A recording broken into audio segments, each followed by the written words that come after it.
Am I losing my mind? Am I wasting my time? Do I know who I am? I don't know who I am. Can I say I'm the man? I don't know, I don't know, I don't know, I don't know, I don't know who I am. So confused in this life full of mystery. Guess I'm glad it ain't a life full of misery. I wanna dance, I wanna fly, I wanna let it free. But that's a different side of people, they don't want. Welcome to another episode of Unconventional Playbook. I'm your host, Lionel Jones. The music that you heard coming in was from Latreille. He can be found on Spotify, Apple Music. Great young artist. My son, really proud of him. Great music, so make sure you look him up. We're going to put a link in the comments so you can find his music a little bit more easier. Please hit that like and subscribe button. Keep continuing to help this station grow. Almost at 8,000 followers. Boom, we're there. So I'm really excited about that. Really interesting story came out today. And I don't want to say I told you so, but I told you so. And there's a direct correlation between the story that I'm about to talk about and the whole Caitlin Clark WNBA stuff that's going on. I've been on record as a big-time supporter of Caitlin Clark, mainly because I love women's basketball. It's how I make my living. I coach women's basketball, and I want to see the game grow. So that's my big investment in Caitlin Clark. I think she helps galvanize the sport, and I think she helps the sport to grow.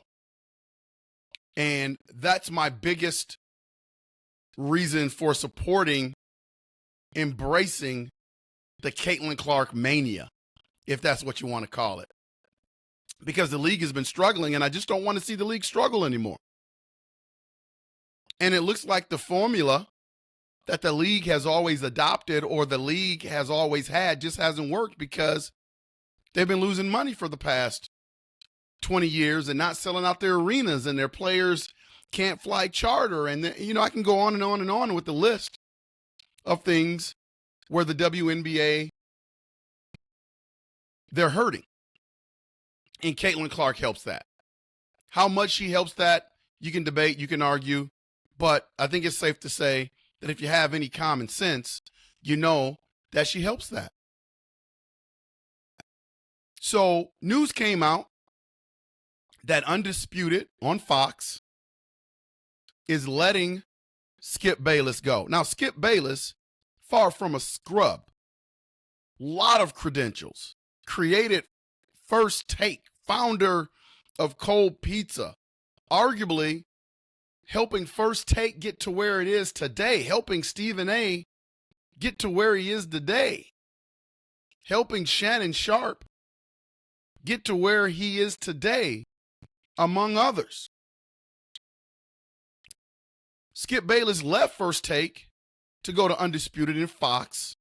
Fox was a startup, and Fox has been successful in a lot of areas when it comes to sports talk.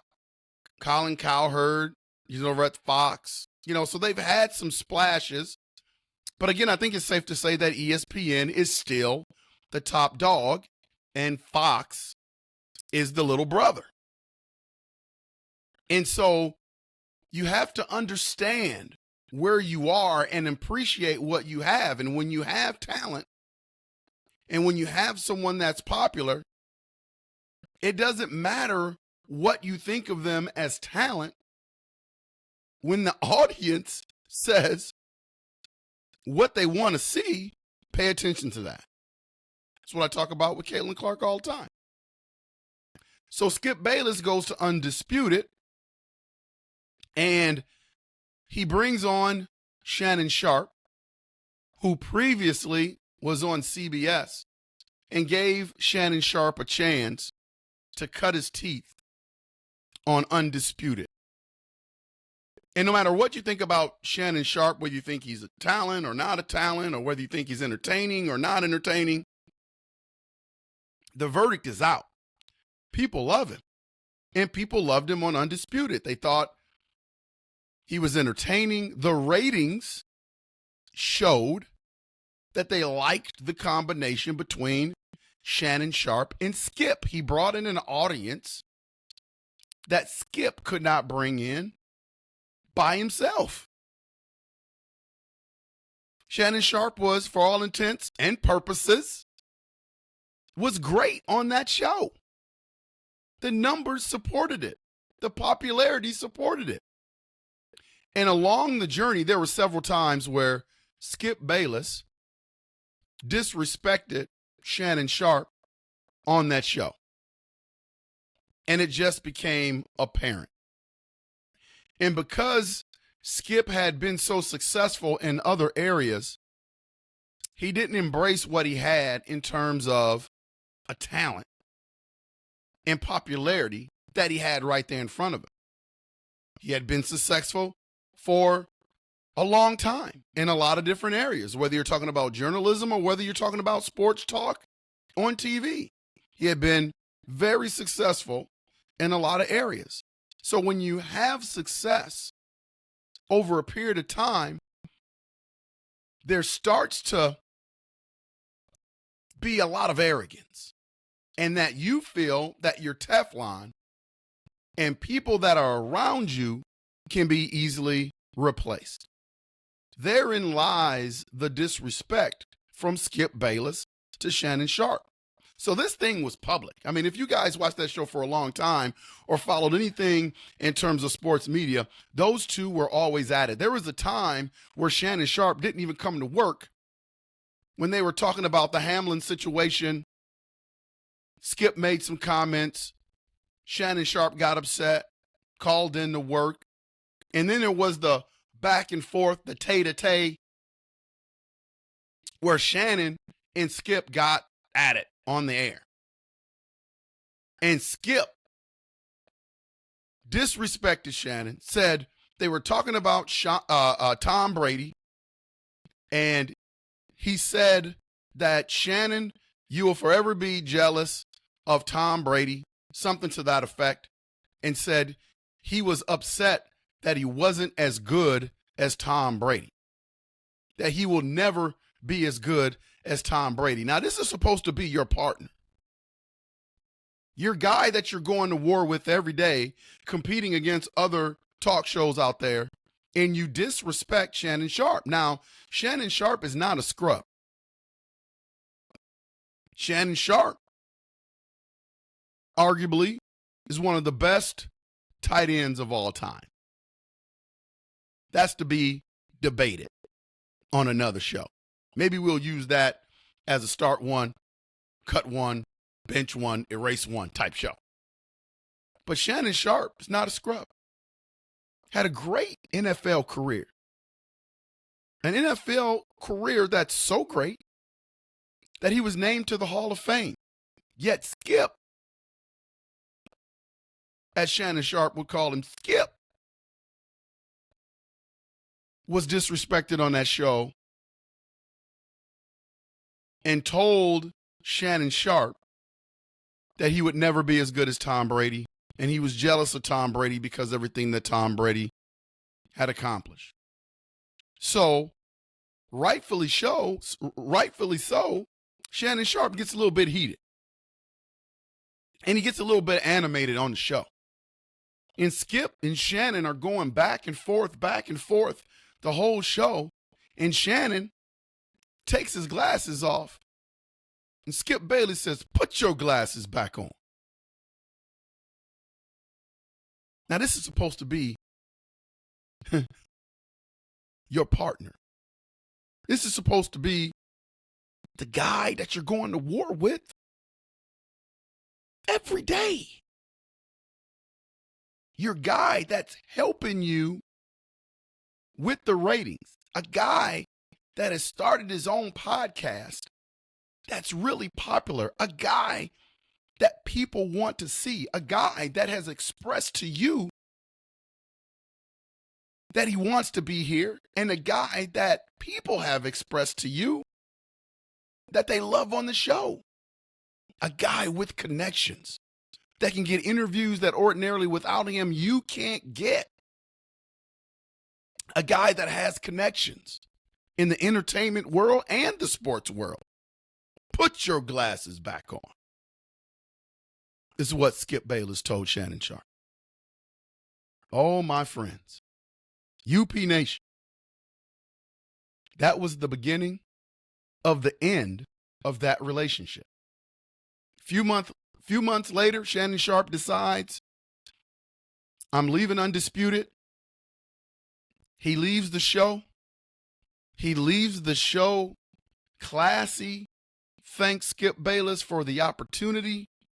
Thanks the crew and the producers for the opportunity, and walks out.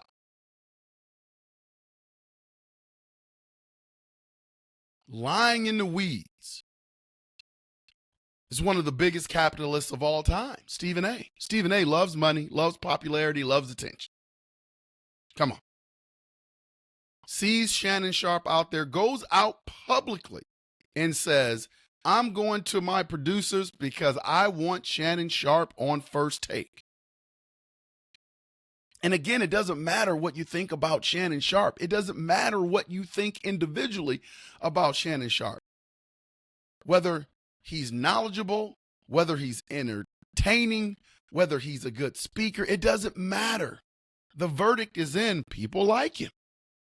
He has one of the most successful podcasts there is out there. Record-breaking numbers with the Cat Williams interview. People like Shannon Sharpe. Stephen A. recognizes that. He wants to make his show the biggest, best show around. He brags all the time that they've been number one for 12 years. So now he's going to add this talent to an already successful show. It's like the Golden State Warriors adding Kevin Durant. Remember that?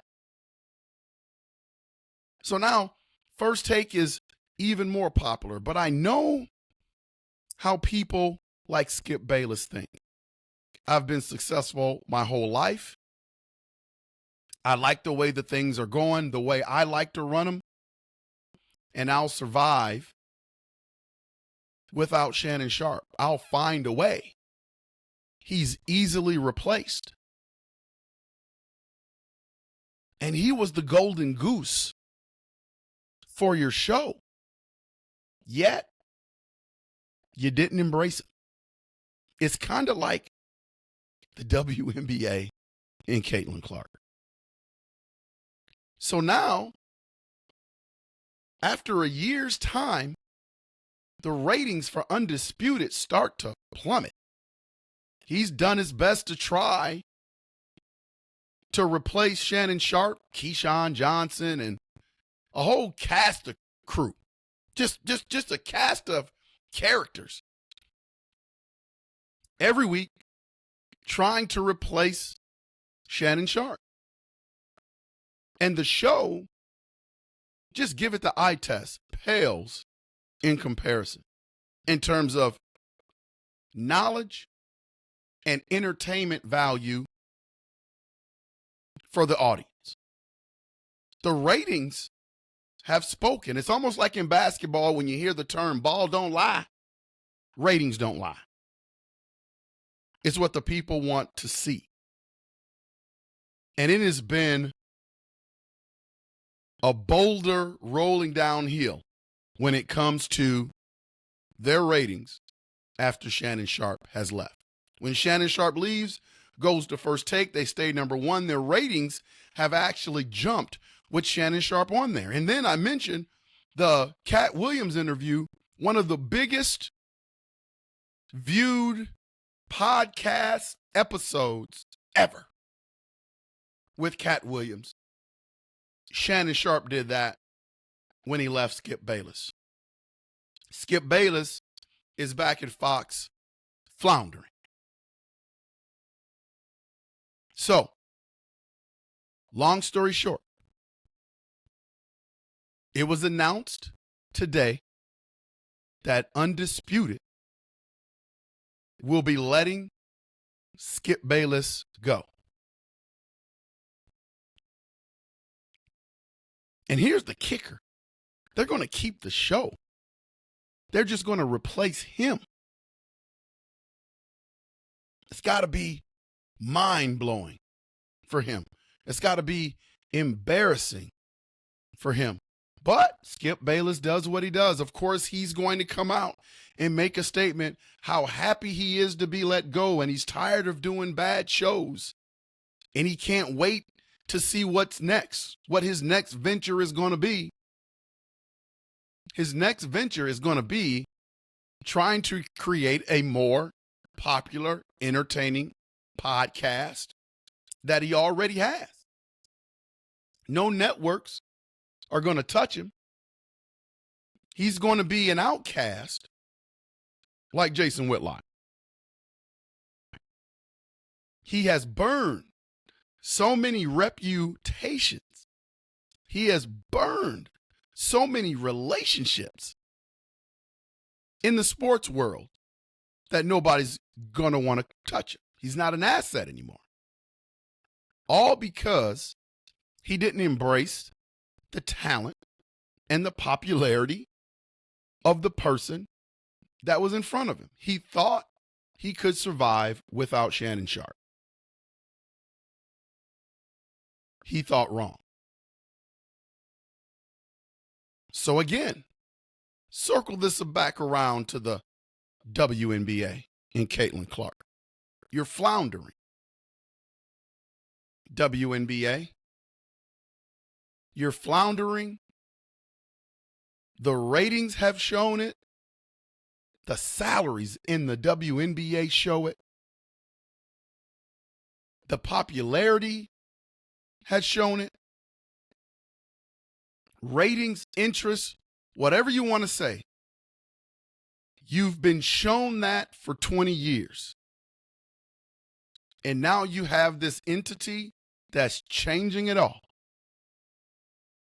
You've got a shot to embrace the popularity and the talent. Because if you choose to go down a different road, you're going to regret that you did that. Just ask Skip Bayless. It's time, as Skip would say, it's time to skip the BS. Embrace the talent and the popularity that's in front of you. Woo, when this news came out, I wasn't shocked. I knew it was coming. It's inevitable. It's just common sense. And the WNBA is headed down the same road if they don't get their stuff together. Man, I just had to talk about that on the UP today. It's unbelievable. Skip Bayless released from Undisputed.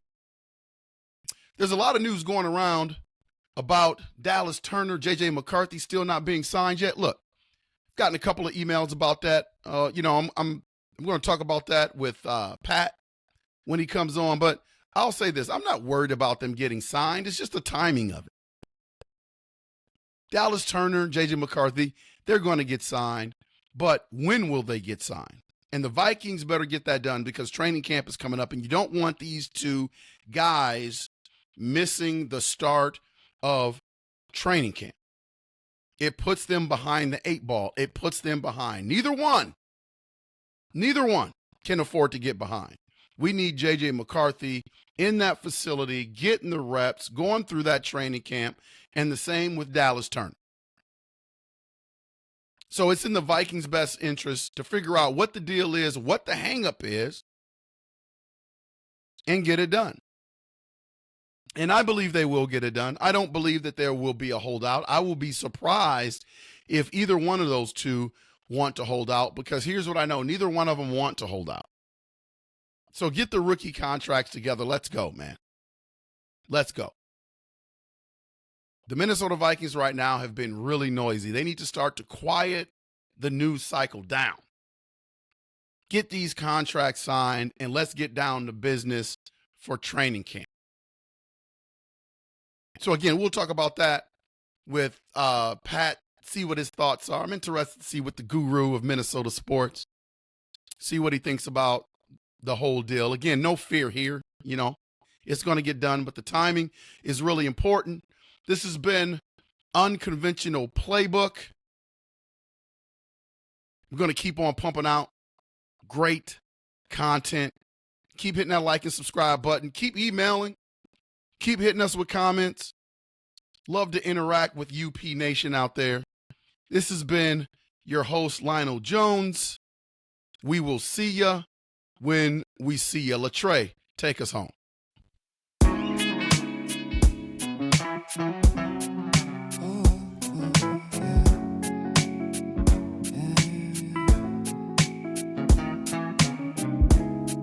I don't know who I am. Can I say I'm the man? Am I losing my mind? Am I wasting my time? Do I know who I am?